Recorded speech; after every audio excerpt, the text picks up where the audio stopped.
Merci pour ces informations. On nous avait en effet réclamé il y a quelques temps maintenant. Il était important qu'on puisse faire un bilan des actions qui ont été menées. Moi, ça soulève pour moi un certain nombre de questions, à savoir,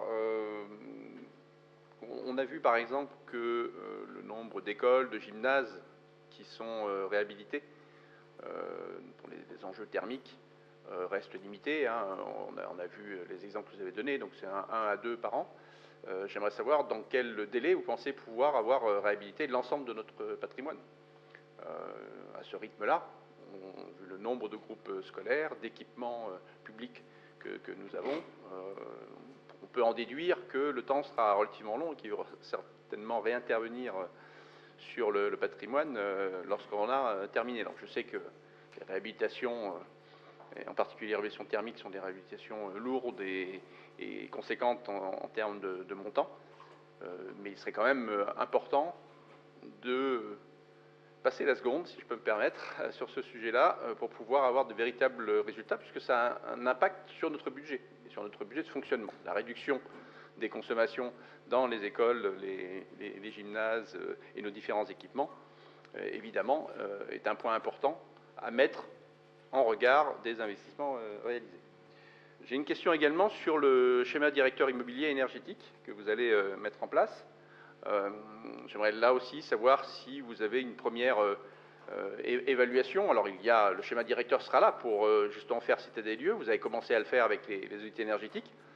Mais est-ce que le résultat des préconisations de votre schéma directeur immobilier donnera lieu à la mise en place d'un plan pluriannuel d'investissement, quelque chose au long cours qui permettrait de pouvoir là aussi avoir une visibilité sur les engagements de notre collectivité?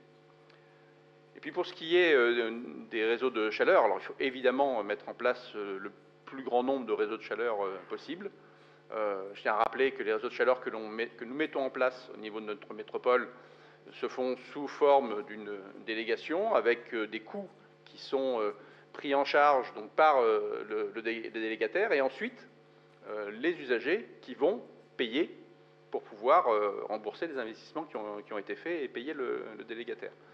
Donc tout ça est très bien, mais là encore, j'aimerais qu'on puisse avoir une visibilité sur les investissements prévus par la collectivité, pas uniquement ceux qui sont réalisés par des entreprises extérieures à notre collectivité. Et puis je terminerai avec un point, et M. Roy me rappellera le nombre de sites, parce qu'on avait déjà eu l'échange en conseil de métropole, mais vous expliquez que 21 sites vont être équipés de panneaux solaires photovoltaïques. De mémoire, on était aux alentours de 500 sites qui avaient été audités pour savoir s'ils pouvaient accueillir donc, des panneaux photovoltaïques.